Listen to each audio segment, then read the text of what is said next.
Everyone, आज मैं बहुत ज़्यादा एक्साइटेड हूँ क्योंकि मेरे पास कुछ आया है जिसको आज मैं ओपन करने वाली हूँ, है ना।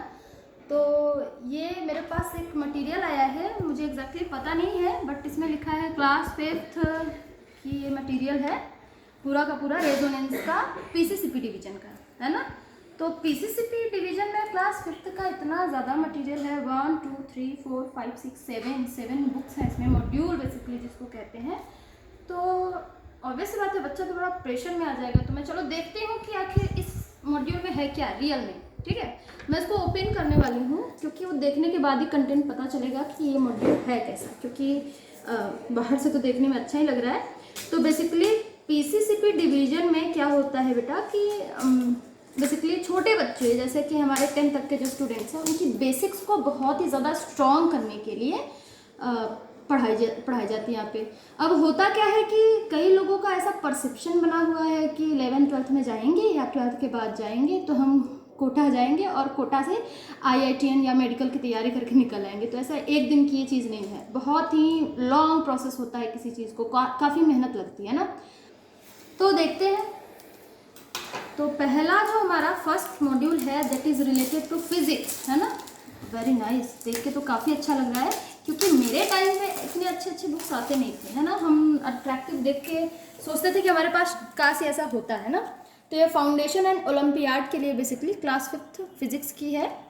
तो आप देख सकते हैं कि इसकी जो ये जो पेजेस हैं काफ़ी अच्छे क्वालिटी के हैं। इसके साथ ही जो चैम्पियंस रह चुके हैं इनका इंस्पिरेशनल है, मतलब दैट कि आप जब किसी अच्छे को देखते हो, किसी सक्सेसफुल इंसान को देखते हो तो ऑब्वियस सी बात है कि बहुत मोटिवेट हो जाते हैं। तो वेरी नाइस, पहला कवर तो बहुत अच्छा है। Then motion and measurement, simple machines, universe, ऐसे कुछ टॉपिक्स हैं इसमें, and the moon, very nice. इसका तो मेरे को ये टॉपिक ही बहुत काफ़ी अच्छा लग रहा है, कंटेंट, क्योंकि इस कंटेंट की सॉलिडिटी का लेवल हमें तब पता चलता है जब हम आगे जाते हैं, है ना। फिर ये केमिस्ट्री के बारे में अगर मैं बात करूँ तो ये भी फाउंडेशन ऑफ ओलंपियाड के लिए है।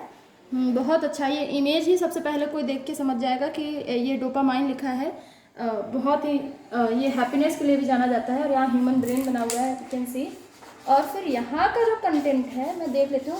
हाँ, states of matter, wow, air around us, और ये हमने तो पढ़ा था इन्वायरमेंट अराउंड अस या एवरीथिंग अराउंड अस, ये एयर के बारे में हम पढ़ेंगे, बहुत अच्छा। वाटर चैप्टर है, rocks and minerals, 5th class में रॉक्स एंड मिनरल्स आ रहा है। रॉक्स एंड मिनरल्स से रिलेटेड जो हमारे क्वेश्चंस हैं वो बेसिकली कॉम्पिटिशन में आते हैं।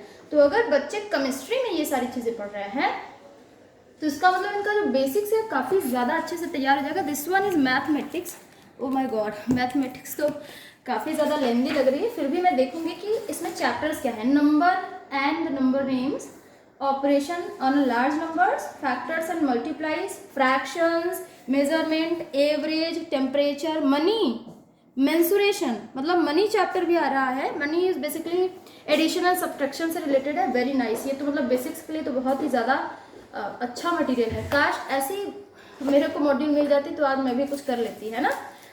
कम से कम IITN तो बन के ही निश्चित रूप से निकलती मैं, पर हमारे टाइम पे ऐसा कुछ था नहीं। पछताती हूँ, बाद में पैदा होना चाहिए था। The life style of animal, ये हमारा बायोलॉजी का। तो बायोलॉजी में भी इतने अच्छे इमेजेस हैं दैट यू कैन सी। यहाँ ह्यूमन है, फिर ये सेल्स हैं, न्यूरॉन है बेसिकली, और यहाँ पे इस तरीके का दिखाया जा रहा है। ये भी फाउंडेशन ओलंपियाड के लिए है।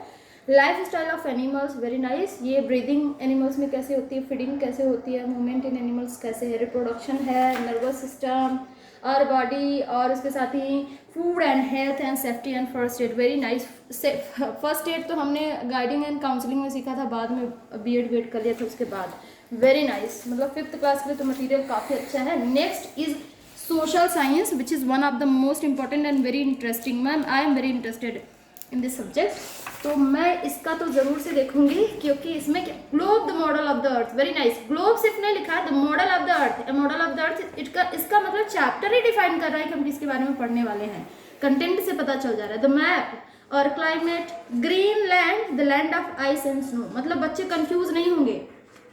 और इसमें चैप्टर्स तो काफ़ी अच्छा है, डेजर्ट, प्रेरीज, रिवोल्ट ऑफ 1857, ये जो हम 9th और 10th में जाके पढ़ते हैं कि पहला हमारा रिवोल्यूशन कब हुआ था फर्स्ट इंडिपेंडेंस के लिए। तो 1857 की अगर क्रांति की बात यहाँ पे की गई है, बैटल ऑफ प्लासी भी है इसमें, ऑब्वियस सी बात है। वर्किंग ऑफ यूएन मतलब इंटरनेशनल रिलेशंस हम पढ़ने वाले हैं क्लास 5th में। India and the United Nations, birth of United Nations, working of UN मतलब कि we are going to connect our country from different of other countries जो कि वर्ल्ड में है, मतलब फॉरेन कंट्रीज से। ग्रेट पीपल में सोक्रेट्स और अब्राहम लिंकन, कार्ल मार्क्स, ये सब तो हमारे आते हैं ग्रेजुएशन में, पर अगर इनका थोड़ा बहुत कंटेंट लिया गया it means that we are building a solid base. बहुत अच्छा मुझे लग रहा है क्योंकि ये जो कंटेंट है इसका बहुत अच्छा है। और इंग्लिश में मैं देख लेती हूँ क्या क्या है। इंग्लिश में भी आप देख सकते हैं इसका कवर, मतलब क्वालिटी काफ़ी अच्छी है, इंटरेस्ट आएगा पढ़ने में। पार्ट्स ऑफ स्पीच 8th से शुरू होता था भाई हमारे टाइम पे, ये तो 5th क्लास में, मतलब वेरी नाइस।